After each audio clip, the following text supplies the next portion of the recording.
ሰላም ተማሪዎች እንደምን ቆያችሁ? እኔ ደህና ነኝ እግዚአብሔር ይመስገን። የቻፕተር 3 ሎጂክ ፍሬሽማን ኮርስ ሎጂክ ኤንድ ላንጉጅ የሚለውን ይህን ዩኒት በጣም ሰፋ አድርገን ተንትነን በታትነን አንዳች ሳይቀር እናያለን። ለዩቲዩብ ቻናሌ አዲስ የሆናችሁ ተማሪዎች ሰብስክራይብ፣ ላይክ፣ ሼር በማድረግ አብራችሁን ቆዩ። በዚህኛው ፓርት እንመለከታለን። ቢቻለን እንጨርሳለን፣ ባይቻለን ደግሞ በፓርቱ እንጨርሳለን ማለት ነው። እሺ ሎጂክ ውስጥ ስለ ላንጉጅ ማጥናት የሚገባን የተለያዩ ምክንያቶች አሉ። ኦቨርቪውን ስንመለከት ማለት ነው። ለምሳሌ ሎጂክ እንግዲህ ስለ አንድ ነገር ምክንያትን ስለማቅረብ ነው የሚናገረው። ስለዚህ ትክክለኛ ምክንያትን ለማቅረብ ቋንቋ ማወቅ ያስፈልጋል። ጉድ አርጊውመንት ለማድረግ ጥሩ ምክንያታዊ የሆነ ክርክሮችን ለመመስረት ጥሩ አርጊውመንት ነው ማለትም ምክንያታዊ የሆነ ጥሩ ክርክር ነው አርጊውመንት ነው ለመባል እንግዲህ ክሊር መሆን አለበት። ክሊር ማለት የቃላት አጠቃቀሞቻችን ግልጽ የሆኑ መሆን አለባቸው። ትክክለኛ አኪዩሬት መሆን አለባቸው።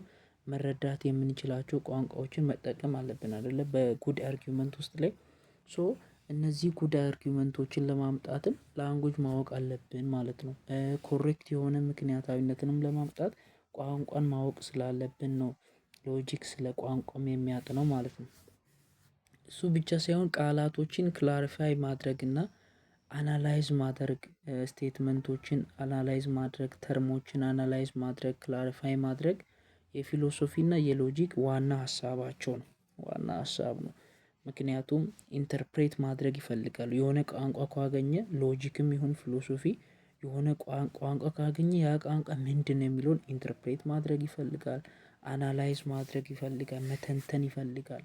ኢቫሉዌት ማድረግ ይፈልጋል። መገምገም ይፈልጋል።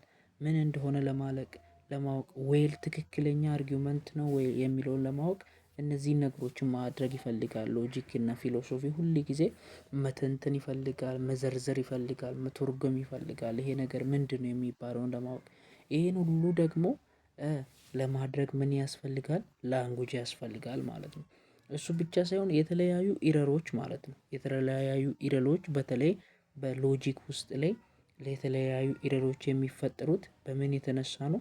ላንጉጅ ዘ ኔቸር ኦፍ ዘ ላንጉጅ የተለያዩ ሚስ አንደርስታንዲንጎች የሚመጡት ቋንቋን ካለማወቅ ነው። ይሄን ከመቅረፍ አንፃር ሎጂክ ላንጉጅንም ያነሳል ማለት ነው። ለዚህም ነው ይሄን ዩኒት የምናጠናበት ዋና አላማ ኦቨርቪው ማለት ነው።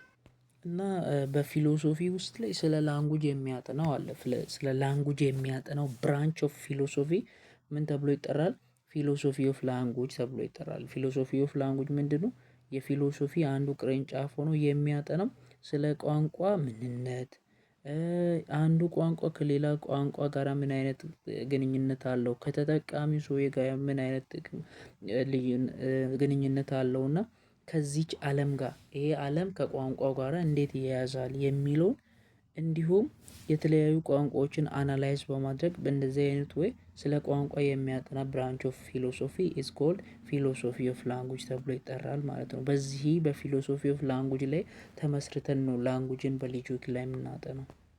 እና የፊሎሶፊ ኦፍ ላንጉጅ የምንለው ስለ ቋንቋ በሚያጠናበት ጊዜ የሚያነሳቸው ጥያቄዎች አሉ። ቋንቋ ምንድን ነው? ዋት ኢዝ ዘ ሚኒንግ?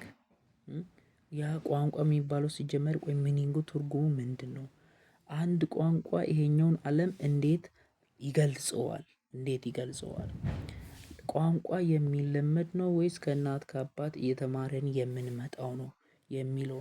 እሱ ብቻ ሳይሆን አንዱ ነገር አንዱ ቋንቋ ከሌላ ጋራ እንዴት እንደሚገናኝም ያጠናል ማለት ነው። ነገር ግን ሊንግዊስቲክ የሚባል አለ። ሊንግዊስቲክ ማለት ስለ ላንጉጅ የሚያጠናው የትምህርት ዘርፍ ነው። እሱ ከፊሎሶፊ ኦፍ ላንጉጅ ጋር ይለያያል። ፊሎሶፊ ኦፍ ላንጉጅ ቅድም እንዳልኳችሁ ቋንቋ ራሱ ምንድነው ይልና ቋንቋ ለምሳሌ በላ ካልን በላ ማለት ቆይ ምን ማለት ነው? ምንድነው መብላት ማለት ብሎ ጥያቄ ይጠይቃል። እኛ የምናውቀው መብላት ምግብ አፍ ላይ ከቶ ማኘክ እና መዋጥ ነው አይደለ? ፊሎሶፊ ወጣ ብሎ ሊያስብ ነው የሚፈልገው። ምንድነው መብላት? እንደዛ ማኘክ ማለት ምን ማለት ነው እያለ እንትን ይላል። በእንደዚህ አይነት ወይ ነው የሚያጠናው። ላንጉጅ ምንድነው የሚለውን ሲያጠና፣ ሊንግዊስቲክ ደግሞ ቋንቋ ምንድነው የሚለውን አያጠናም። ኦሬዲ ቋንቋ ማለት መግባቢያ ነገር ነው ይልና ከአንዱ ቋንቋ ከሌላው ቋንቋ እንዴት የሚለያይ ለምሳሌ እንግሊሽ ከፍሬንች እንዴት ከስፔኒሽ እንዴት እንደሚለያይ በእንደዚህ አይነት ወይ ያጥናል እንጂ ዲቴል እንደ ፊሎሶፊ ኦፍ ላንጉጅ ያጥና ሊንግስቲክ የሚያጥነው ስለ አንዱ ቋንቋ ከሌላ ቋንቋ ጋር እንዴት ይገናኛል የሚል ነው።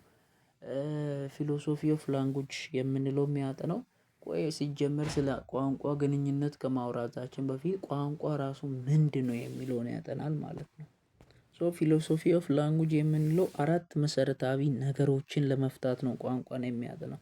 አንደኛ ሚኒንግ የተለያዩ ቃላቶችን እንጠቀማለን አይደለ? የዛች ቃላቶች ሚኒንግ ምንድነው የሚለውን ለማወቅ ይፈልጋል።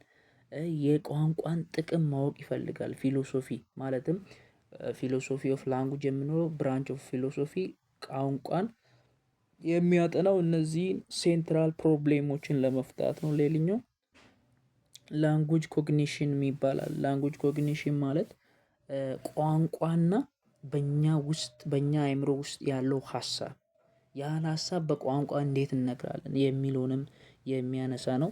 እሱ ብቻ ሳይሆን ቋንቋ ከቋንቋ ጋር ስላለው ግንኙነት እና ቋንቋ ከሎጂክ ጋርና ቋንቋ ከሪያሊቲ ከዚህ ከምናየው አለም ጋራ ምን አይነት ግንኙነት እንዳለው የሚያጠናልን ነው ማለት ነው።